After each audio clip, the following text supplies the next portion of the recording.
The Bilderberg Group is a secretive meeting of some of the world's most powerful leaders, CEOs and bankers. They tend to be people you haven't heard of, but when you look at how powerful they are, how well connected they are, and then consider that they effectively meet in secret every year, it's no wonder activists are so concerned with the general lack of media coverage. Have you ever heard of the Bilderberg Group? No, never. No, I haven't heard of that. I have not. Sounds kind of familiar, but I couldn't tell you what it was. It's thanks to the dedication of many citizen journalists and activists to acquire leaked documents and gather outside and protest every year that we know anything about the conference at all. So thanks to those guys, this is what we know about the Bilderberg. It was founded in the early 1950s by 4 people: Prince Bernhard of the Netherlands, Dr. Joseph Reitinger, Dennis Healy and David Rockefeller. Prince Bernhard is a royal from the Netherlands. He once received a $1.1 million bribe from Lockheed to ensure that the Lockheed F4104 would be bought instead of the French-made Mirage 5. It was a very large defense contract. Dr. Joseph Reitinger was a man known to be incredibly well connected in the political sphere in the early part of the 20th century. He was a driving force behind the formation of the European movement, which led to the European Union, and he was a strong supporter of NATO, the North Atlantic Alliance of countries which has a military wing. The 2 other key people in the initial conference held in the Netherlands was Dennis Healy, a former member of the British Parliament, and David Rockefeller, a very powerful American banker. There is no official delegate list for the first ever conference in 1954, but the ones built by journalists and bloggers show a list of people who were predominantly politicians, with the occasional banker and industrialist. What started out as a private political project is now, as Will Hutton put it, a gathering of the high priests of globalization.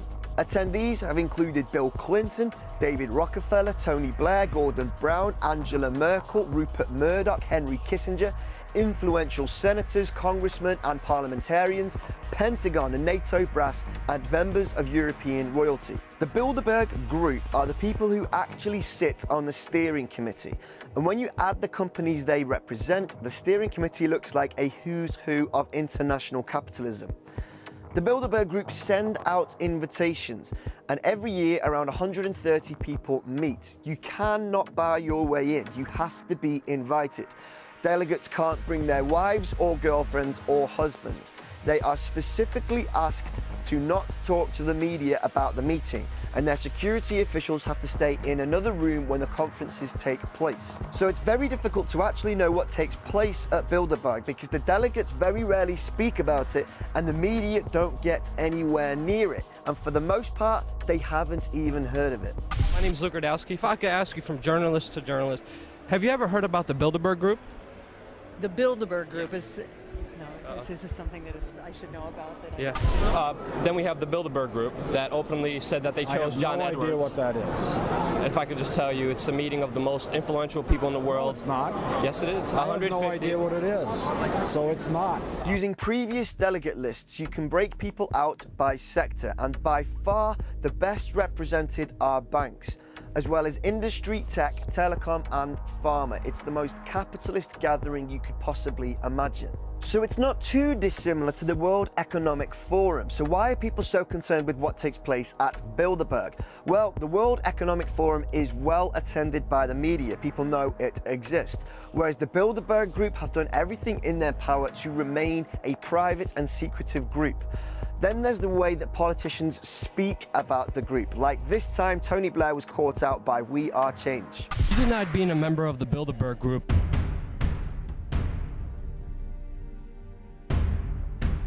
The Guardian reported that you came there in 1993. What do you say to those people who have questions about the Bilderberg Group?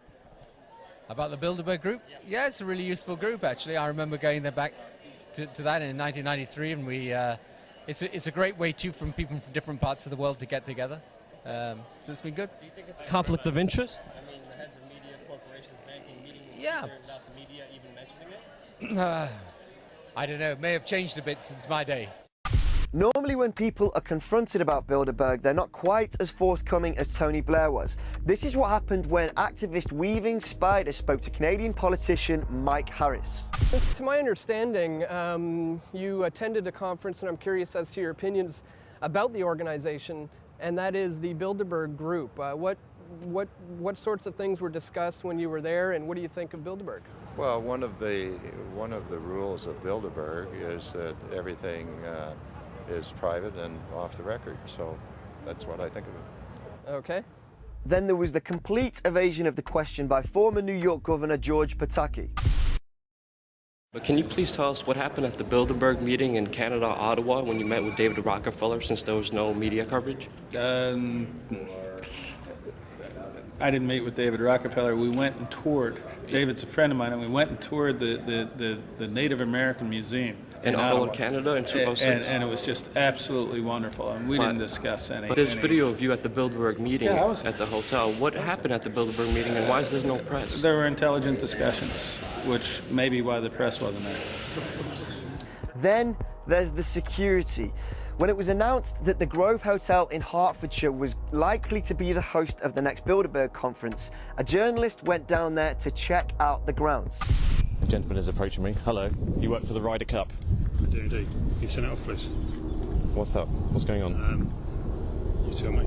Got any identification on you? Identification? Who are you to ask me for identification? I'm a police officer. You're a police officer? Plus, I don't know that you said you're a police officer. I don't believe you're a police officer unless you show me the badge. Who is it? Let me see again. So you're working for Hertfordshire Police? It's basically a hovering CCTV camera. And they are having a good look at me. I hope I'm entertaining for them. I don't know. There's the police officer over there, having a look back. No doubt taking some photographs of me as well, but hey, who cares? It's this creepy secrecy plus the security which has led to so many theories about what actually takes place at Bilderberg. Everything from the planning of wars to the planning of economic crises, even to a global genocide to reduce the population. Some Bilderbergers have spoken about their experiences, but it is rare and very brief. When Dennis Healy, one of the original founders of Bilderberg, was asked by the journalist John Ronson, he said this: "To say we were striving for a one-world government is exaggerated, but not wholly unfair. Those of us in Bilderberg felt we couldn't go on forever fighting one another for nothing and killing people and rendering millions homeless. So we felt that a single community throughout the world would be a good thing." Maybe secrecy can't continue to exist in the way it has, because more and more people are now attending the Fringe Bilderberg Festival than ever before. And this year, 2013, it's coming to Watford in England, and we will be there. We'll be talking to the activists and journalists who followed this story from the beginning, and we'll be doing a Truthloader Bilderberg special. So if you're interested in the story, we want to hear your thoughts in a comment, and make sure you guys subscribe, because we'll be uploading all of the Bilderberg content here. We'll see you guys then.